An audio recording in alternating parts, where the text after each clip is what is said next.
and we'll kick this off. By the way, we do these training events. We do 3 a month. Some of them are business oriented. For example, on May 5th, we're covering pricing strategies.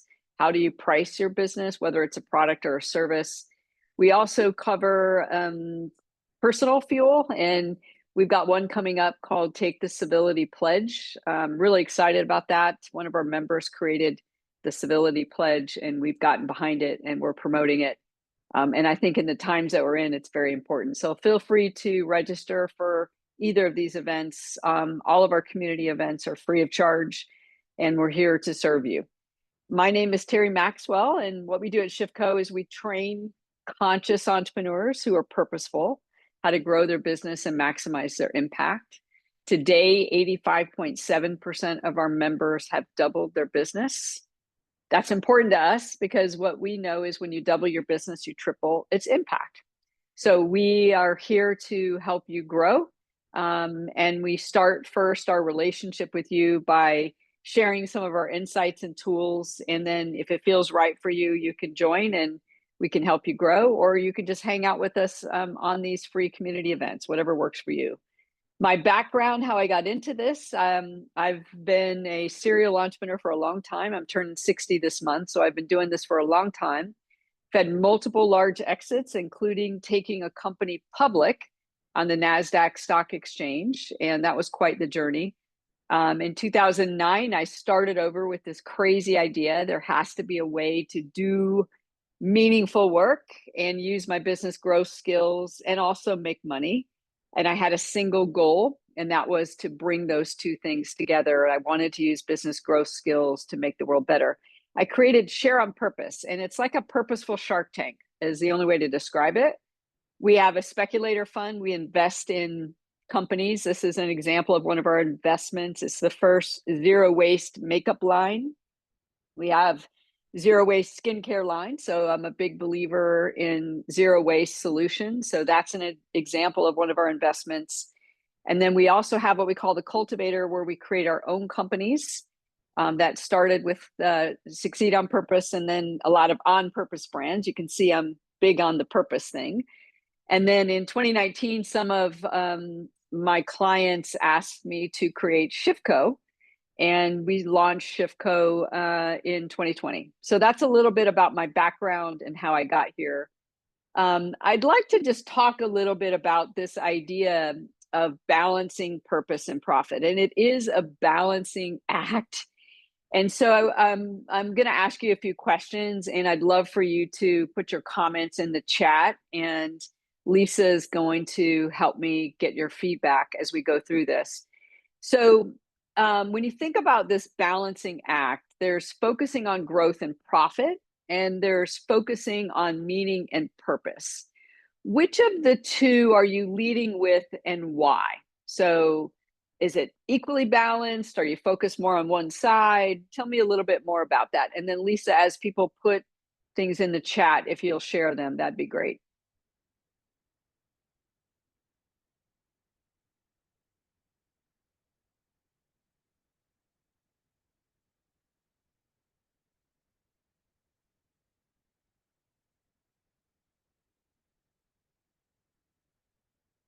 The tough question, huh? What's coming in, Lisa? For some reason, I can't hear you. Nothing yet. Nothing yet. Mm-hmm. Every time I ask this question, I get silence. And there's a reason why people don't have an automatic answer. It's hard. People, you know, when I started this in 2009, I started Share on Purpose. I thought it was going to be easy. I mean, I had the rudest awakening. These two things are in conflict, and they were in conflict when I started in 2009.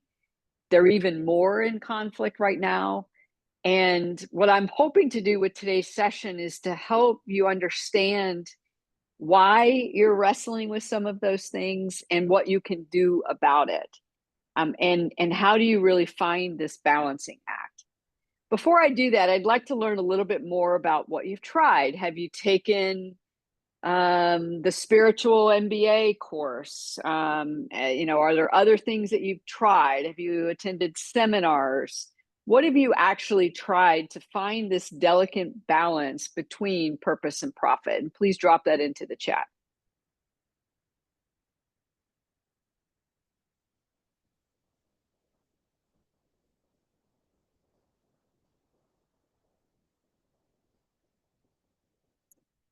Books, Books, predominantly. lots of books out there right now. Connecting to my higher self daily. Good, very important. Money mindset manifestation. Very important.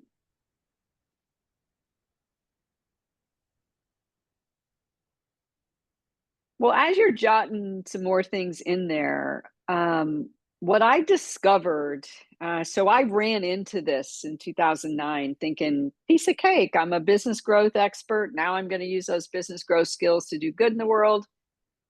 That's going to be the easiest thing ever. Man, talk about a big mistake. I mean, it was rough. I lost so much money in those first couple of years, it wasn't even funny. And so I doubled down on the purpose side, and I got involved with conscious capitalism, and I started reading books and attending courses. And what I noticed is that all of those solutions talked about purpose and meaning and culture, and not about the business, and not about what it takes to actually grow the business. So I pivoted over and shifted back and said, wow, maybe I need to go back to some of the fundamentals of business. And so I went back and I started taking some more courses and signing up for programs. And I spent a lot of money, a lot of training. I hired Tony Robbins. And what I noticed is that all of those things talk about growth and profit, but not about both. And that was really a wake-up call for me. So this was probably 2014. And I had lost a boatload of money in this brilliant idea that I had, this purposeful Shark Tank. I'm not even going to tell you how much money, because you would be like, are you nuts? And I just could not bring these two things together. And so the first thing I want to say to you is this purpose and profit struggle. It's not you. It is a difficult struggle. And my first kind of call to action for you, it's not about what you want, but rather what you're willing to do to create what you want. And I really had to come face to face with that, because I had invested so much money and had lost so much money that the reality had sunk in that, man, I really have got to rethink everything that I'm doing. And I had to be willing to not quit and to create what I want. And what I'm going to share with you today are real strategies that you can leave here with today and put into practice to build this bridge. And the first umbrella, the kind of big picture of this, I coined this term meaningful money back in around 2013, 2014, as I was having this epiphany that there was a way to bring meaning and money together. And so this was 2008 when I started this journey, but I had lost all this money. And so here I was thinking about financial success. And then on the other side, I was really trying to do meaningful work. And what was happening to me is I saw them as an or. And whether I believed it or not, what was happening is I can either grow the business and make it financially successful, or I could grow the business that does meaning. And I kept running into this roadblock because unconsciously, subconsciously, I saw meaningful work and financial success as an or. And what I ended up with is I ended up with investments that made money, and I ended up with investments that did good. I ended up with businesses that made money, and I ended up with businesses that did good, but I wasn't able to bring them together. And so from 2008 to 2014 to 2015 to 2016, I had this separation and was not able to bring them together. So why did I fail for years? The biggest reason why I failed for years is because not consciously, but subconsciously and unconsciously, I believed that there was an or, that I could either make money or do good. I could either love what I did and feel like I was making a difference, or I could focus on profit and growth. And that combination of seeing those two things as separate and not understanding how to integrate them was one of the biggest reasons why I failed. Now, there are others, which I'll share with you today. Most of my lessons came from failure, but the biggest was because I didn't see them as an and. And when that shifted for me, which was around 2014, 2015, so I'd gone 2008 when I started this, 2009, 10, 11, 12, losing money, losing money, losing money, losing money. And it was all because every issue came back to the fact that I saw these as an or rather than an and. And the second problem that I have, once I saw them as an and, not just consciously, but subconsciously and unconsciously, the other thing that I had to realize is you have to put meaning first, not financial success first. And keep in mind, I had dug a huge financial goal.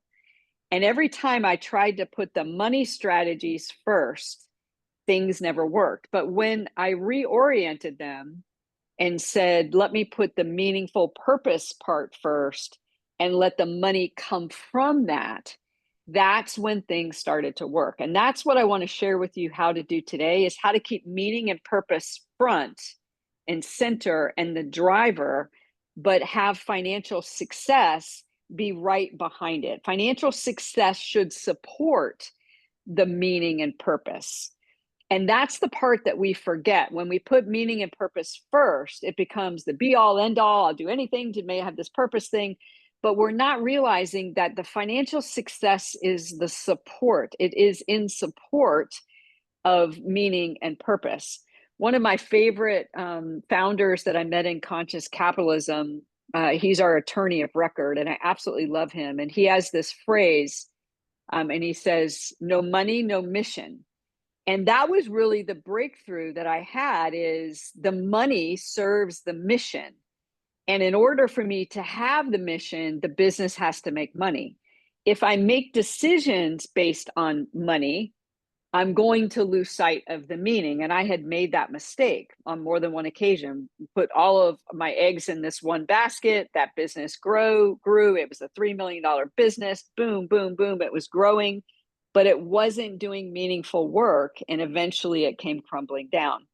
So this idea of balance really is a reorientation where meaning and purpose is first, but the financial success, the profit, is in service to the meaning and to the work. And that's what I want to show you how to create today. So there's 5 truths that I'm going to walk you through. And these are all things that you can put into play. The first thing is you have to remember it's still a business. It just matters more. So what that means is you can't treat it like a nonprofit. Even if it is a nonprofit, it still needs to generate a profit. And I struggle with that because it was so important to me that I still sometimes struggle with this, that I will move forward on something because that meaning is driving me and forget that it still has to make a profit. So what that means is you're going to have to really understand your numbers. And it still needs to grow. So you're still going to need to learn how to do marketing, and particularly authentic marketing. It still needs to grow. It still needs to generate a profit. And net of that is you're still going to have to master all of the business stuff. And I remember some of my very close friends and advisor telling me they thought I'd had like a lobotomy or something, because I was like a super business geek. I mean, I took a company public on NASDAQ, and I bought and sold companies and have done venture capital and private equity, and I'm known as a growth person. And then when this purpose thing took over my life, it's like I threw all of that out of the window, and I was leading only with purpose. And I wasn't allowing the profit and the business side to be in service to the purpose. And then when I switched back because I was running out of money and made it be about the money and the growth, it certainly grew, but it didn't sustain in any way. And then it fell apart. So the thing that I want you to understand is no matter how big your purpose is, you still are going to have to master the business stuff. You can't not do that. And because the business itself, the profit and the growth becomes in service to the mission and the purpose. And when I use words, I use them very purposely. You're going to have to master the business stuff. And I literally had to go back to school, not taking classes, but I had to take myself back to the blocking and tackling of my profit and loss statement and looking at, if I make this decision, what's the financial consequence of that? And if I make that decision, what's the financial consequence of that? And what that resulted in is my businesses have grown slower than what I was used to. I was used to doubling my business every year. They've grown slower, more methodically, but way more purpose and impact. So I'm making a bigger impact, even though the businesses haven't grown as fast as what I like, because I'm a growth expert, double, double, double, double. And that is not the way to do it, because that growth then sometimes can get in the way of the mission and the purpose. So you're going to have to master the business stuff. And I use the word master on purpose. You've got to master some of these things. Don't think that you can just avoid them. It's not going to be, if you build it, they will come. I'm doing this great thing. Everybody is going to want this great thing because it's so meaningful. That's not going to be it. You're still going to have to learn how to do authentic marketing. You're still going to have to learn authentic selling. You're still going to have to learn some of the basics of financial management of the company, because it has to generate a profit, and the profit is in service to your purpose. Okay, so that's the first big one. The second big one, which I kind of alluded to, because it matters to us doesn't mean it matters.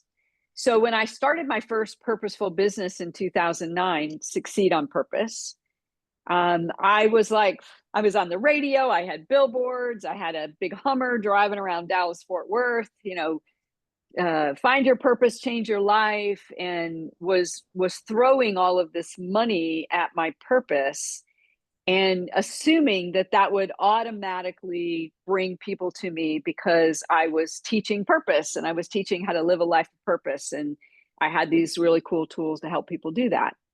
Well, what I found is that mattered to me. Inspiring purpose mattered to me. It didn't matter to others. And what I had to learn how to do is speak about my business in a way that mattered to them. So let's talk about that just a little bit. Your value matters in conscious business, not the purpose of the business, not the mission. So if you want to use your business as a force for good, which you wouldn't be taking this program if you did not, you're driven to use your business to make the world better, and you're wanting to use your business as a vehicle to solve important problems. That's all great.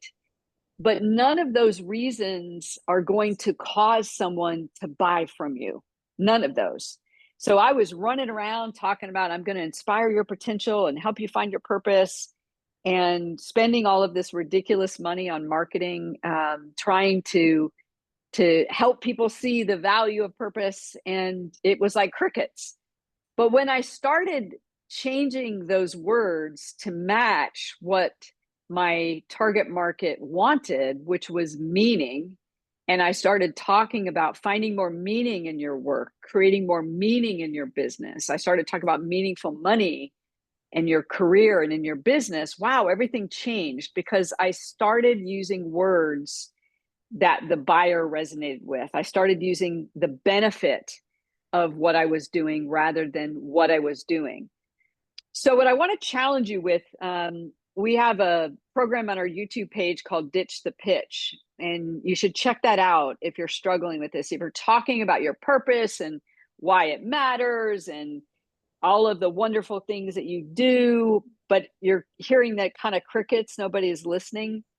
What's happening is you're talking about the why your business matters, but you're not connecting it to why it should matter to them. And purpose is about the meaning it gives you, but it also is about the value that you deliver to your target market. So if that if you're struggling with this, take that program. It's about 40 minutes long, called Ditch the Pitch, and it will help you rethink the way you speak about what it is that you do so that you're speaking more about the value. What is value? Well, value is the benefit that the buyer experiences divided by the cost. And that perspective is what you want to be talking about. Hey, here's the benefit of what we do. In Shifco's case, we talk about that, 85.7% of our members have doubled their business, usually in a year. We talk about you're going to double your business, you're going to grow your leader, you're going to be part of a community. How do you figure out the value? Is you start first with who and where your target market is. So you got to be crystal clear on them. And if your target market is everyone, it's not going to work. You really need to have a very clear target market. Then you want to ask yourself, or ask them, quite honestly, what is the biggest problem that they have, and really underscore that problem. Then you want to think about what the benefits are that they want and will pay for. And so in our case, the real benefit is we help people double their business and triple their impact. When I started using those words, people started paying attention, because that's the benefit. People don't just want to grow their business, they want to also grow their impact. So that's the difference of, if I just talk about what I do, where, I'm going to train and coach you to grow your business, that's what I do, but that's not the value. The value is you double your business and you triple your impact. So you're really understanding their problem and you're speaking to those benefits. Now, the other thing that I learned, this relates to a business model, is a high value equation, which means the benefits far outweigh the cost, will ensure a business grows organically. I mean, that means you get referrals and customers stay and or buy again. So one of the ways that you can really assess that is you can track what percent of your business comes from referrals, and how often do your customers buy from you again. And that's a great way to really understand whether you're winning that value equation, which is critical if you're a purposeful business. Okay, so that's number 2. When we finish getting through all 5 of these, I'll stop the recording and then I'll take a few questions, but feel free to drop those questions in the chat as we go. The third one is a biggie.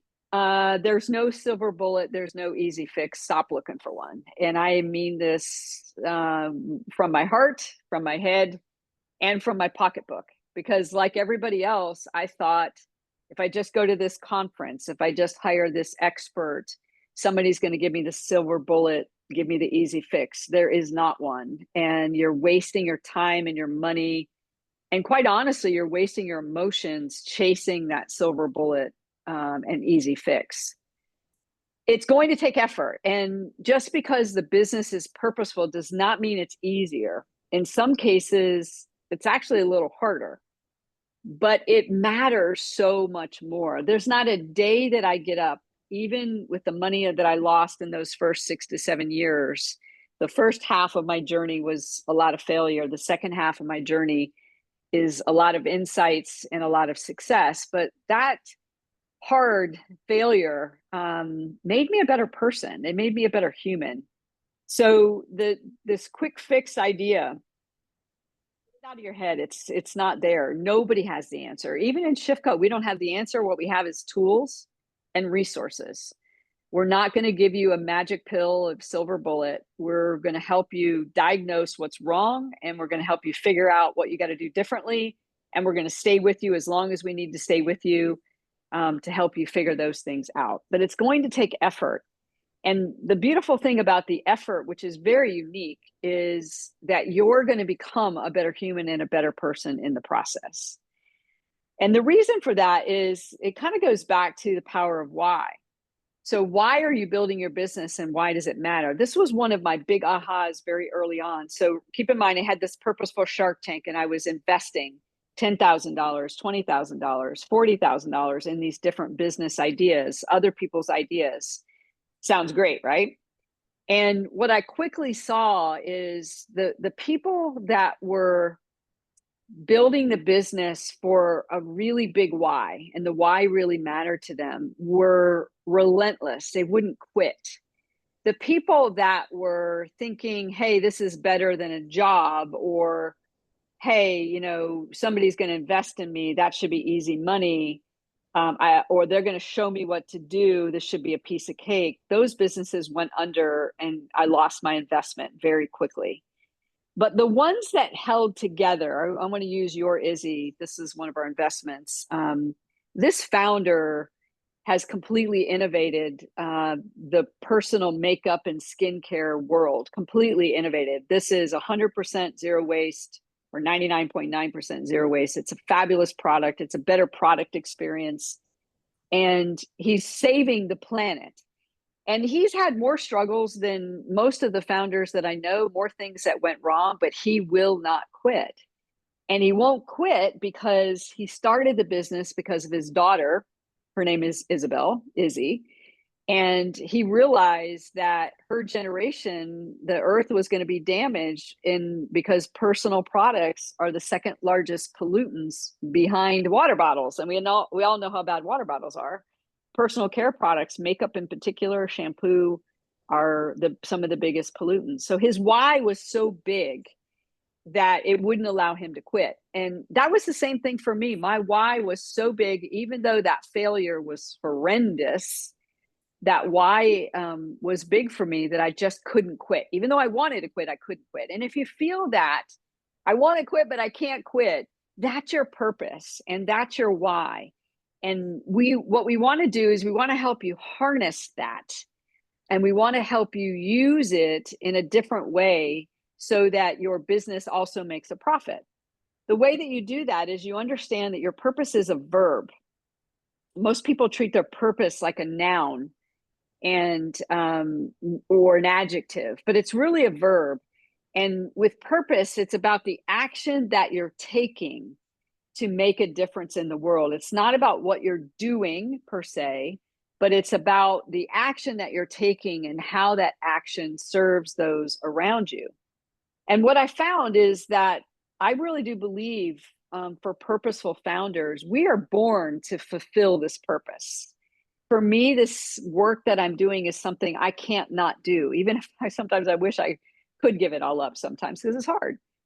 We're born to do this. And what we want to do is we want to harness that because it will increase our resiliency and our dedication, but we have to harness it in a way that is sustainable. And so that takes time to learn. And that's why I kind of put that pin in. There's not a silver bullet. There's not an easy way to get there. You're going to have to learn the business side. You're going to have to learn how to view money differently. You're going to have to learn how to act differently, how to focus differently.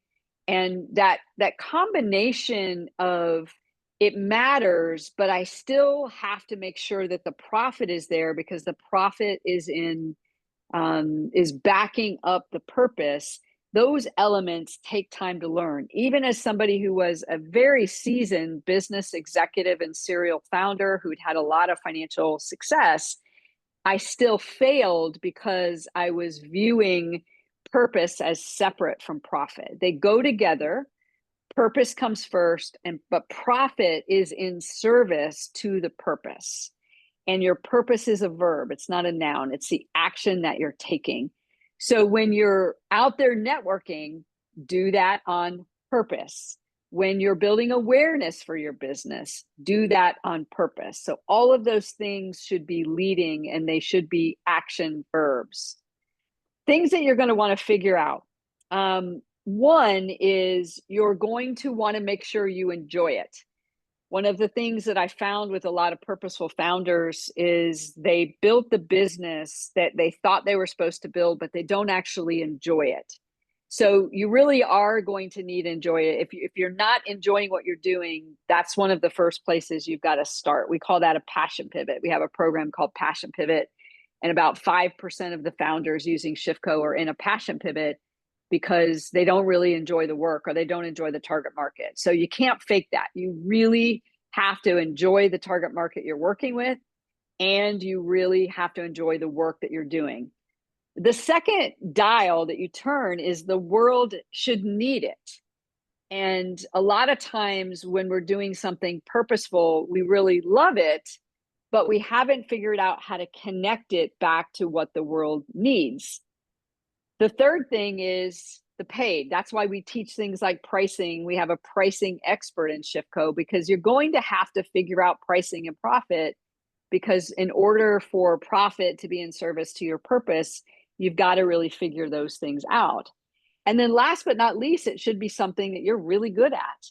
And most often, where those things get into juxtaposition is people start a business because they're great at it, but they don't actually love it. So those four elements are like dials that you're going to turn to get the purpose part right. And then notice what's on the bottom. You're paid for it. That's the profit being in service to the purpose. So that understanding your pricing, understand the profitability, understanding how the cash flow works in your business, understanding your business model, all of those are elements that are in service to your purpose. And it takes time to figure these things out. It's not a quick fix, because these dials have to be turned and calibrated. So that's number 3. There's no silver bullet. There's no easy fix. I'm not going to promise you, 3 easy steps and away you go. It just doesn't work that way. You have to figure these things out. So let's go through the top 3. 1, it's still a business. It just matters more. What that means is you're going to have to still do the businessy things. You're going to have to learn how to grow and do marketing. You're going to have to learn the profit and the cash flow pieces. And you need to make sure you're supported, because profit is in service to purpose. Secondly, is just because it matters to us, the work that I'm doing with you right now, I was born to do. I know that I'm fulfilling my purpose, but it doesn't mean it matters to the world. And so I've got to learn how to speak about my purpose in ways that my target market resonates with. Third is there's no silver bullet and there's no easy fix. Stop looking for one. Stop hiring, people that say they have the silver bullet. That's just BS. It's not true. Number 4, focus discipline is the key to destiny. The thing about purposeful founders is we have a destiny on our life. There's like this thing pulling us, and we can't not do these things. And it does feel very destined, but discipline still has to be the part of it. It's not going to work unless you develop some fundamental disciplines. What do I mean by that? Number 1, the first discipline is you're going to have to learn how to focus. Sometimes purposeful founders are very unfocused and they bounce around a lot. And if that's you, we did a program last month, I think it was, on focus. You should look on our YouTube page for that if this resonates with you. Pretty much everything I'm talking about, there's something on our YouTube page that can help you with. But focus is the key to mastering the game of business. And when I first started this purposeful journey, this purposeful Shark Tank, I was very unfocused. I invested in 14 concepts in 18 months. That's nuts. That's like the dumbest thing I've ever done, because I thought that I knew what I was doing and I was bouncing around all these different things and I was very unfocused. And it's taken me the last 5 years to really relearn how to focus in my business, because I'm so passionate about what I do. It matters to me so much. So focus is going to be one of those things that you're going to have to master in order to be successful. Let me show you what I mean by that. This is a tool that we use in Shiftco. It's called the performance coaching model. And we map our members' journeys all the way from I'm stationary and I'm stuck and I'm like on a hamster wheel to the upper right-hand quadrant where you're in mastery. And the 2 variables that drive that is the action that you're taking, focus and habits, and your willingness to master this bucking bronco of business. And you have to be willing to master the business side. In the bottom left, where a lot of people are, is they're stagnant and stuck, and they're just on this hamster wheel. If that's you, what that means is you need to improve your focus and habits, and you got to go deeper into your willingness and understand you can't just flit around to thing. You've got to master pieces at a time. If you've got the willingness is strong, I'll do whatever it takes. but you're not taking consistent action, that usually means you're in FUD, fear, uncertainty, and doubt. And so if your willingness is really high, your heart's there, your purpose and soul is in it, but your actions are very unfocused, that usually is a sign of subconscious or unconscious fear or FUD, fear, uncertainty, and doubt. Conversely, if you're taking action, but you're not truly willing to master this game of entrepreneurship, you're going to be unfocused and inconsistent. And what I can tell you about building a conscious business, now 5 conscious businesses, I have 5 of them. What I can tell you is you must master some fundamentals. On our website is something called the Conscious Business Growth Platform, and it tells you what you have to master at each phase. You can't ignore those things. They have to be mastered. You can't just outsource those things. You've got to learn those things. So what I see when somebody is taking action and they've got the habits, but they're not really thinking about the mastery, and they're not really honing in on doing a few things well. Let me say that again. You have to hone in on doing a few things well. That is the willingness part. But when you put those 2 things together, and we can see it, we can see the tip with our members when they move into what we call the mastery quadrant. This is this upper right-hand box, is their actions start to become very focused, and they focus and they're willing to do a few things well. Not a lot of things, but they do less better is kind of what we say, do less better. And when we see them move into that box, we know they're going to double their business, because that box starts to really replicate. You get more focused and more willing, more focused and more willing. And that's basically how you crack that nut.